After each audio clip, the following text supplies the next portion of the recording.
Hello दोस्तों, field technician other home appliances training में आपका स्वागत है। पिछले वीडियो में हमने जाना था मोटर क्या होती है उसके बारे में। आज हम इस वीडियो में सीखने वाले हैं trouble shoot and repair A motor. Trouble shooting, अगर मोटर के अंदर समस्या आ जाए तो उसको कैसे ठीक करते हैं और मोटर की रिपेयरिंग कैसे करते हैं, ये सारी चीज़ें। तो दोस्तों, जब तक अगर आपने हमारे चैनल को सब्सक्राइब नहीं किया है तो प्लीज़ चैनल को सब्सक्राइब करके बेल आइकन ज़रूर प्रेस कर दें ताकि आपको प्रत्येक वीडियो के नोटिफिकेशन समय पर मिलते रहें। तो इस सेशन को पूरा करने के बाद में आप निम्न कार्य कर सकेंगे। एक, मोटर के अंदर समस्या को ठीक करना, उसका निवारण करना, पता करना। दूसरा, इस मोटर की मरम्मत करना। तीसरा, एक मोटर की देखभाल करना। जब मोटर अगर स्टार्ट नहीं होती है तब क्या करें? ट्रबल शूटिंग की समस्या आती है मोटर के अंदर, तब क्या करें? फूके हुए या जले हुए फ्यूज़ के कारण कोई वोल्टेज नहीं होता है, इस वजह से भी मोटर जो है वो जलती नहीं है, वो मोटर रन नहीं करती है। इसका क्या समाधान है? इसे हम कैसे ठीक कर सकते हैं? तो दोस्तों, इसके लिए हमने जो जला हुआ फ्यूज़ है या फूका हुआ फ्यूज़ है उसको हमें बदलना पड़ता है उच्च रेटिंग के साथ। यानी कि जैसे वो पहले जिस रेटिंग का वह फ्यूज़ था उसी रेटिंग के साथ हमें उसे बदलना पड़ता है। उसके बाद में फ्यूज़ के दोनों छोर पर एक टेस्ट लैंप से हम जांच करेंगे कि फ्यूज़ के अंदर जो करंट बह रहा है या नहीं बह रहा है। कभी कभी क्या होता है कि हम गलत तार यूज़ कर लेते हैं फ्यूज़ के लिए, जिसमें से विद्युत धारा का प्रवाह नहीं होता है, अर्थात या उसके ऊपर इंसुलेशन की कोटिंग चढ़ी होती है, इस वजह से भी उसके अंदर विद्युत धारा का प्रवाह नहीं होता है। इस वजह से भी कभी कभी मोटर जो है वो नहीं चल पाती है। इसके लिए हम क्या करेंगे? अगर ऐसी समस्या है तो फ्यूज़ को बदल देंगे, और टेस्ट लैंप नहीं जलता है उस समय हम इसको बदल देंगे। अगर टेस्ट लैंप जल रहा है या वहाँ पे सप्लाई आ रही है तो उसे हम वैसे के वैसे लगा रहने देंगे। फिर हम वोल्ट मीटर से वोल्टेज की जांच करेंगे कि हमें जितने वोल्टेज की आवश्यकता है उतना वोल्टेज वहाँ स्टार्टर जंक्शन बॉक्स तक पहुँच रही है या नहीं पहुँच रही है। उसकी हम मल्टीमीटर या वोल्टमीटर की सहायता से उसकी जाँच कर लेंगे। यदि कोई वोल्टेज नहीं है तो कम वोल्टेज है तो तारों को फ्यूज़ के मोटर के जंक्शन बॉक्स में बदल देंगे ताकि वहाँ पे जो वोल्टेज है वो पूरा एवं प्रॉपर आ सके।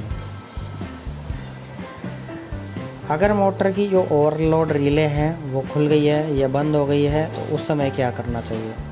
इसके लिए समाधान ये है कि ओवरलोड रिले के संपर्क रीसेट को सुधारना या उसे वापस रीसेट करना। अगर हम रीसेट नहीं करेंगे तो भी हमारी मोटर जो है वो नहीं चलेगी, इसलिए हमें उसे वापस रीसेट करना चाहिए। रीसेट करने के बाद में यानी सुधारना चाहिए, सुधारने के बाद हमें उसे वापस जोड़ना चाहिए। इसके बाद में स्टार्टर के ओवरलोड रिले को खोलें और जांच करें कि उसका रीसेट फंक्शन है। यदि ऐसा है तो उसे रीसेट कर दें। यदि रिले ट्रिप नहीं हुआ है तो ओवरलोड रिले के दोनों टर्मिनल पर एक वोल्टेज रखें, यानी कि वोल्टेज मीटर से हम उसकी जांच कर लें कि वहाँ पे जो वोल्टेज आवश्यक वोल्टेज है वो वहाँ पे आ रहा है या नहीं आ रहा है, उसकी हम एक जांच कर लें। यदि आवश्यक वोल्टेज नहीं है तो रिले को बदल दें। ऐसे भी करने से हमारी जो मोटर है कभी कभी नहीं चलती है, तो उस समय हमें उस रिले को बदल देना चाहिए। नेक्स्ट है कम वोल्टेज के कारण। कम वोल्टेज के कारण भी मोटर स्टार्ट नहीं होती है या मोटर रन नहीं कर पाती है, तो ये भी हमें कई बार समस्या का सामना करना पड़ता है। तो इसका समाधान या इसको हम कैसे ठीक कर सकते हैं दोस्तों? तो इसके लिए हम सबसे पहले इसका समाधान है कि फ्यूज स्विच और फ्यूज़ के अगर कोई ढीले कनेक्शन है तो उन कनेक्शंस को एक बार हम टाइट कर लें। अगर ऐसा है तो उसे हम टाइट करके वापस उसे जोड़ दें ताकि वहाँ पे जो वो स्पार्किंग हो रही है या लूज है कनेक्शन, उसकी वजह से पूरा वोल्टेज नहीं मिल पाता है।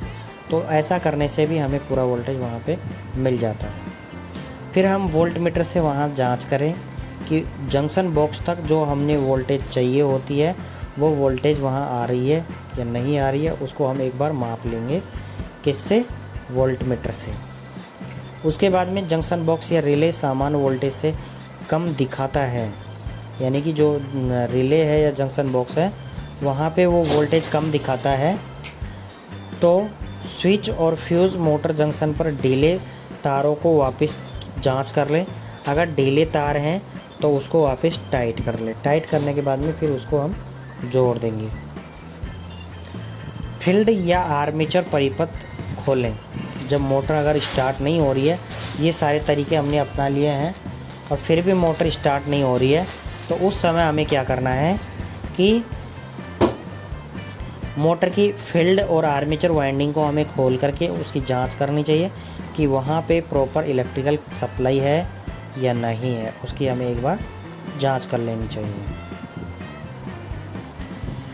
इसका समाधान क्या है कि कोई वाइंडिंग को ठीक से जोड़ना या वाइंडिंग को बदलना।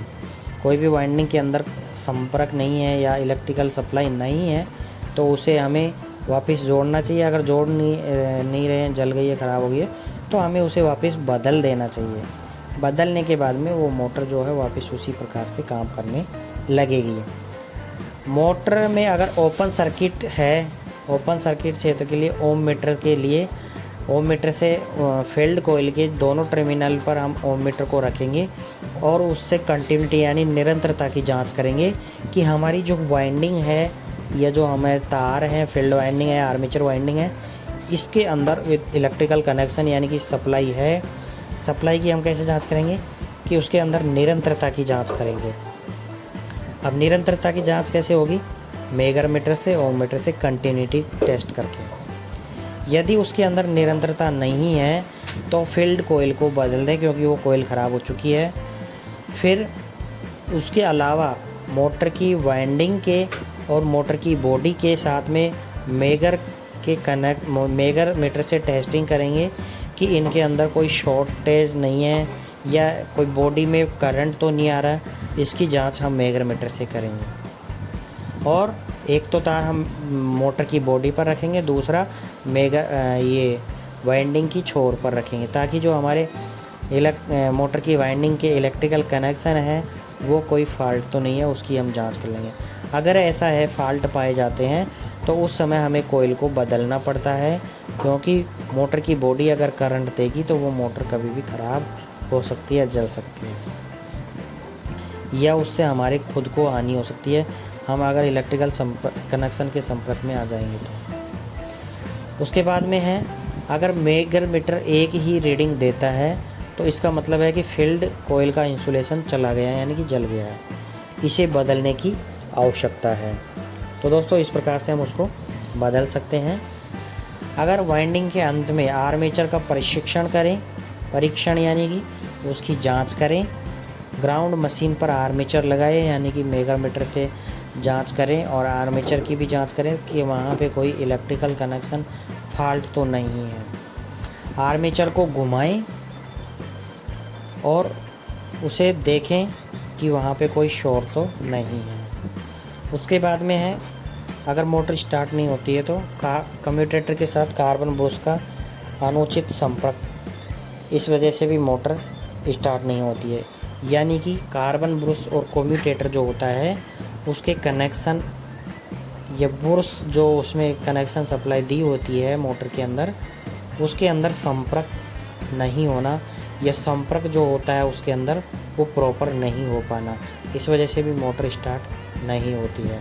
तो इसका समाधान क्या है दोस्तों कि कार्बन ब्रश के उचित संपर्क के लिए समायोजित करना है, यानी कि उसे हमें वापस ठीक करना है। कैसे ठीक कर सकते हैं हम? कार्बन जमा के संकेतों के लिए आर्मेचर का निरीक्षण करें कि जो हमारा आर्मेचर है, ये कम्यूटेटर है, उसके ऊपर कार्बन जमा हुआ तो नहीं है, उसकी एक बार जांच कर लें। यदि कम्यूटेटर या आर्मेचर घिसा हुआ है तो उसको बदल दें। कम्यूटेटर भी कभी कभी क्या होता है, घिस जाता है, इस वजह से भी कार्बन कम्यूटेटर के ऊपर प्रॉपर वर्क नहीं करते हैं, काम नहीं करते हैं, तो उसे हमें कम्यूटेटर को बदल देना है। बदलने के बाद में उसके ऊपर फिर से कार्बन ब्रश लगा के उसे सप्लाई देनी है। दोस्तों ये जो मैं बता रहा हूँ ये समस्या आती है डीसी मोटर के अंदर। डीसी मोटर होती है, उसी के अंदर कार्बन ब्रश लगी होती है और उसी के अंदर कम्यूटेटर होता है। एसी मोटर के अंदर आपको ऐसी चीज़ें नहीं देखने को मिलेगी, ये डीसी मोटर के लिए है। यदि कार्बन जमा होता है तो बिजली की आपूर्ति की सप्लाई को बंद करें और सैंड पेपर जो होता है उससे हम कम्यूटेटर की सतह को घिसें। घिसने से क्या होगा कि उसके ऊपर लगा हुआ कार्बन है या उसके ऊपर कुछ भी कनेक्शन नहीं हो पा रहा है, तो वो क्या है, वो एकदम घिसने से बिल्कुल नए जैसे हो जाएगा, और घिसने से उसके और कार्बन के बीच में इलेक्ट्रिकल संपर्क अधिक होगा या ज़्यादा होगा, हम ऐसे कह सकते हैं। अगला काम क्या करना है, हमें कार्बन ब्रश के स्प्रिंग की जांच करनी है कि कार्बन ब्रश की जो स्प्रिंग लगी हुई है वो प्रॉपर काम कर रही है या नहीं कर रही है। कभी कभी क्या होता है कि स्प्रिंग जो है वो काम नहीं करती हैं, इस वजह से कार्बन का प्रेशर जो है वो कम्यूटेटर के ऊपर नहीं पड़ता है। इस वजह से भी इलेक्ट्रिकल सप्लाई कम्यूटेटर के द्वारा मोटर को नहीं जा पाती है। इस वजह से भी कभी कभी मोटर स्टार्ट नहीं होती है। अगला हमें काम करना है कि वोल्ट मीटर के साथ कार्बन ब्रश जंक्शन पर वोल्ट मीटर की जांच करेंगे, और दूसरा छोर पृथ्वी यानी कि इलेक्ट्रिकल कनेक्शंस को ग्राउंड के साथ में भी जोड़ेंगे, ताकि हमारे जो कार्बन ब्रश है वो वहाँ पे काम कर रही है या नहीं कर रही है, इसका भी हमें पता लग जाएगा। तो दोस्तों, ये चीज़ें करने से हमें डीसी मोटर के अंदर अगर समस्या आती है, स्टार्ट नहीं होती है, तो हमारी जो मोटर है वापस स्टार्ट होने लगेगी। उसके बाद में है मोटर ऑपरेशन को एक झटका देता है। जब मोटर अगर स्टार्ट नहीं होती है तो उस समय क्या समस्या आ सकती है, कमज़ोर इंसुलेशन के कारण ग्राउंडेड फील्ड और आर्मेचर सर्किट के अंदर दोष होता है। इस वजह से भी वहाँ पे मोटर स्टार्ट नहीं हो पाती है। इसका क्या समाधान है, इसके लिए हमें क्या करना है कि इसका समाधान है कि दोष को सुधारना, और वहाँ पे अगर तार नंगे हैं या उनके ऊपर इंसुलेशन नहीं है तो वहाँ पे वार्निश डाल करके उसके ऊपर वापस इंसुलेशन बना दिया जाए, ताकि फील्ड वायरिंग जो है वो वापस कवच हो सके, उसके ऊपर वार्निश आ सके, या वापस उसके अंदर इंसुलेशन आ करके वो इंसुलेटेड हो सके। ओम मीटर को कोयल टर्मिनल के दोनों सिरों पर रखेंगे और कंटिन्यूटी की जांच करेंगे। अगर कंटिन्यूटी नहीं है तो फील्ड कोयल को हम बदल देंगे। इसके अलावा मोटर के शरीर यानी कि बॉडी पर ओम मीटर का एक शूल रखेंगे, और दूसरा प्रत्येक कोयल के ऊपर हम रख करके मेगा मीटर से चेक करेंगे कि प्रत्येक के अंदर सप्लाई है, कंटिन्यूटी है या नहीं है। नेक्स्ट है ओम मीटर एक रीडिंग को पंजीकृत करता है, तो इसका मतलब है कि फील्ड वाइंडिंग का इंसुलेशन चला गया है, इसे हमें वापस निकालना है और इसके ऊपर वार्निश लगा के हमें वापस इसे पैक करना है। तो कभी कभी मोटर का तारों का ऊपर इंसुलेशन चला जाता है, इस वजह से भी ये समस्या आ जाती है। उसके बाद में है अपर्याप्त अर्थिंग। अपर्याप्त अर्थिंग का मतलब है कि इसका समाधान हम कैसे कर सकते हैं जब मोटर स्टार्ट नहीं होती है तब। इसका समाधान मोटर को उचित अर्थ प्रदान करना है। जांच करें कि मोटर की बॉडी पर एक तार के साथ ओम मीटर और पृथ्वी के संपर्क एक दूसरे तार को जोड़े हुए हैं या जोड़े। फिर ओम मीटर को एक रीडिंग दर्ज करना चाहिए जिससे दिखाया गया है कि अर्थ कनेक्शन सही है। यदि सुरक्षित नहीं है, अर्थ कनेक्शन नहीं है, तो उसमें हम संपर्कों की जांच करेंगे, सफाई करेंगे और मोटर के अंदर अर्थिंग की सप्लाई को कनेक्ट करेंगे बॉडी के साथ, ताकि जो हमारी मोटर की अर्थिंग है वो प्रॉपर हो सके। उसके बाद में है मोटर अगर ओवर हीटिंग कर रही है, मोटर स्टार्ट नहीं होती है और मोटर अगर ओवर हीटिंग कर रही है तब उस समय क्या करना है, हमें फील्ड या आर्मेचर में एक छोटा कुंडलन हो सकता है। इस वजह से भी मोटर जो है हीट ज़्यादा उत्पन्न करती है। छोटा कुंडलन की यानी कि छोटे कम तार इस्तेमाल करते हैं, उस वजह से भी मोटर हीट करती है। उसके बाद में है इसके समाधान के लिए फील्ड यानी कि क्षेत्र और आर्मेचर कोयल को शॉर्ट है, इसे दोबारा रिवाइंड करना चाहिए। शॉर्ट यानी कि कम है, छोटे हैं या वो ख़राब हो चुकी है। शॉर्ट का मतलब है कि वो दोनों कोयल्स जो हैं आपस में मिल गई है, इस वजह से भी वहाँ पे हीटिंग की ज़्यादा समस्या आती है। यह देखने के लिए हम परीक्षण करें कि कोई तार में कोई ख़राबी तो नहीं है या उसके इंसुलेशन तो ख़राब नहीं है। अगर वो ऐसे ही ख़राब है, इंसुलेशन ख़राब है, तो उसे हमें वापस बदल देना चाहिए। उसके बाद में है मोटर ओवर हीटिंग है। यदि मोटर जो है ओवर हीटिंग कर रही है यानी कि मोटर के अंदर हीट ज़्यादा उत्पन्न हो रही है, तो उस समय हमें क्या करना चाहिए कि अगर बेयरिंग तंग होते हैं उस समय भी ये हो सकता है। बेयरिंग की वजह से भी ये समस्या आ सकती है। बेयरिंग ख़राब भी हो सकते हैं, बेयरिंग जाम भी हो सकते हैं। इस वजह से भी मोटर के अंदर ओवर हीटिंग की समस्या ज़्यादा उत्पन्न होती है। इसका क्या समाधान है कि बेयरिंग को हमें साफ़ करना है। बेयरिंग जो होती है उसको साफ़ करना है और जो क्षति होती है उसकी जांच करना है कि बेयरिंग जो हमारी प्रॉपर काम कर रही है या नहीं कर रही है। अगर नहीं कर रही है तो उसे हमें बदल देना चाहिए। मैन्युअल रूप से शाफ्ट को अपने हाथ से स्थानांतरित करके मुक्त रोटेशन के लिए प्रशिक्षण करें। जो हमारी शाफ्ट होती है मोटर के रोटर के साथ में उसको मोटर के अंदर डालने के बाद में उस शाफ्ट को एक बार हम हाथ से घुमा के देखेंगे। हाथ से घुमा के देखने से हमें पता चल जाता है कि जो शाफ्ट है वो हमारी कहीं भारी तो नहीं फिर रही है या उसमें कोई ज़्यादा ताकत लगानी पड़ रही है। इस वजह से भी मोटर जो है ज़्यादा गर्म होती है, तो इसे हमें वापस बेयरिंग्स जो हैं वो चेंज कर देने चाहिए। उसके बाद में है यह उबालने या वाष्पीकरण करने के लिए ढाल पर पानी की एक बूंद डालकर और हीटिंग के लिए असर डालकर प्रशिक्षण करें। कोई भी मोटर है उसके बॉडी के ऊपर एक छोटे से एक बूंद, ज़्यादा नहीं, एक बूंद पानी मोटर की वाइंडिंग के ऊपर नहीं कह रहा मैं, मोटर की बॉडी के ऊपर डाल करके हमें देखना चाहिए कि वो जो बूंद है वो वहाँ जमी हुई है या वाष्प करके वो वापस उड़ गया है। अगर वो पानी वहाँ से उड़ जाता है, वाष्प कर जाता है, तो इसका मतलब है कि जो हमारी मोटर है वो काफ़ी अधिक गर्माती है, यानी कि उसके अंदर ये समस्या ज़्यादा है, तो हमें उसे वापस ठीक करना चाहिए। उसके बाद में है मोटर अगर ओवर हीटिंग करती है तो और भी कई कारण हो सकते हैं। जैसे डीसी मोटर के अंदर कम्यूटेटर को थपथपाया जाता है जिससे बहुत अधिक चमक जाएगा, यानी कि इसकी जो समस्या है उसको कैसे ठीक कर सकते हैं। कम्यूटेटर है उसके ऊपर हम जो है सैंड पेपर की सहायता से उसको घिस लेंगे, जो क्या है ब्रश और कम्यूटेटर के बीच में अच्छा इलेक्ट्रिकल कनेक्शन बना रहे। इसके लिए समाधान क्या है कि हमें कम्यूटेटर को साफ़ करना है, ये मैंने अभी आपको बताया है। असमान पहने और कार्बोनाइजेशन के लिए कम्यूटेटर का निरीक्षण करें और सैंड पेपर से कार्बोनाइजेशन को साफ़ करें, यानी कि कम्यूटेटर के ऊपर जो कार्बन आ जाता है उसको हम सैंड पेपर से साफ़ कर सकते हैं, साफ़ कर लेना चाहिए। नेक्स्ट जो समस्या हो सकती है वो ये हो सकती है कि कम्यूटेटर छोटा हो सकता है। छोटे कम्यूटेटर होता है उस वजह से भी वो मोटर जो है वो अधिक गर्मा जाती है। इसके समाधान क्या है कि कम्यूटेटर को हमें बदल देना चाहिए या उसकी मरम्मत कर देनी चाहिए। उसके बाद में है उसके आर्मेचर का प्रशिक्षण करें और उसकी जांच करें। Next time motor over heating करती है तब कि मोटर में एक ग्राउंडेड फील्ड या आर्मेचर फील्ड हो सकता है। इसका समाधान क्षेत्र या आर्मेचर की मरम्मत करके उसे वापस ठीक करना। तो उसका प्रशिक्षण हम कैसे करेंगे, वही मेगामीटर से हम उसके दोनों सिरों पर रखेंगे और उसकी कंटिन्यूटी की जांच करेंगे। अगर उसके अंदर निरंतरता नहीं है तो फील्ड कोइल को हम बदल देंगे।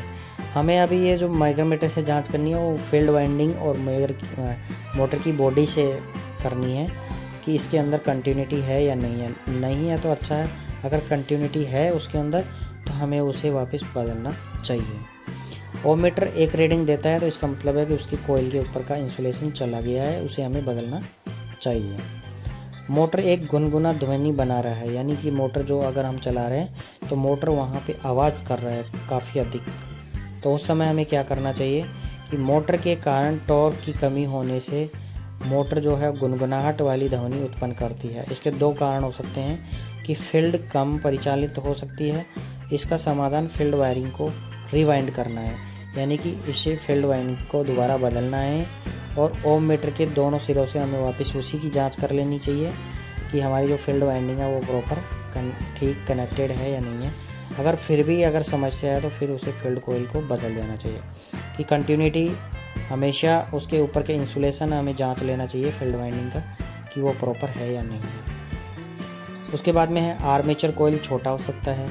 इसका समाधान क्या है कि शॉर्ट आर्मेचर वाइंडिंग को रिवाइंड करना है, कि वापस उसकी वाइंडिंग जो है आर्मेचर वाइंडिंग उसको दोबारा बांधना है, यानी कि उसको दोबारा रिवाइंड करना है। ओम मीटर की कोयल टर्मिनल के सिरे से हम वापस उसकी जांच करेंगे निरंतरता की कि उसके अंदर इलेक्ट्रिकल कनेक्शन है या नहीं है। अगर उसके अंदर कंटिन्यूटी है, निरंतरता है, तो हमें वापस उसे बदलना पड़ेगा। मोटर के शरीर यानी कि बॉडी पर और एक कुंडली के अंदर तार पर हम मेगर से या ओम मीटर से टेस्ट करेंगे कि जो हमारी मोटर के फील्ड वाइंडिंग है और आर्मेचर वाइंडिंग है वो कंटिन्यूटी है नहीं है। नहीं है तो अच्छा है, अगर उसके अंदर कंटिन्यूटी है बॉडी के उसके अंदर तो हमें वापस उसको बदलना पड़ेगा। किसको? आर्मेचर कोयल को। तो दोस्तों ये थी आज एसी और डीसी मोटर के अंदर आने वाली समस्या। अगर आपके साथ कोई भी ऐसी समस्या आती है तो उसके साथ आपको इस प्रकार से आपको उसकी ठीक करके आपको मोटर को चालू कर देना है।